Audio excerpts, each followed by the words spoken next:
Who ends up being the worst performer at the AFC Asian Cup?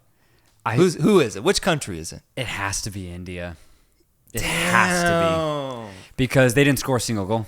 Yeah. And they conceded 6. Hong Kong also had a negative 6 goal difference, but they got 1 goal. And then Oman has scored a couple goals. Kyrgyzstan got a goal. Yeah, got a goal. Kept it tight in most matches. What about... I mean, not that India played...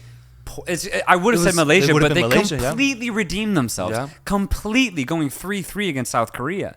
And so you could probably say like a mixture of like Hong Kong, India, and maybe in Kyrgyzstan. Yeah. I'd say those 3 up for contention. That's the thing, man. I try to say India when I made the prediction, but I just added a few letters in there, and I accidentally said Indonesia, bro. I accidentally said it, man. But I meant to say India was going to be the worst team at this tournament, bro, because you're right. You're completely right, man. They end up earning that title, and just crazy. Crazy to see these lower-level teams compete in this tournament. But I do think overall, I'd say from what I'm hearing of the commentators talk about, the way that other Asian football fanatics are talking about this tournament, it does seem like even the weaker teams are improving. And in general, we're seeing a mass improvement across this entire region that I think was put on display this time around. Absolutely. I mean, for as critical as we've been, or have I been about, for example, like Japan, Qatar, South Korea, Saudi Arabia, and we'll get to them in a bit, a good percentage of that reasoning is because their opponents have been good. Like, they have not made it easy, man. They really haven't. Every single time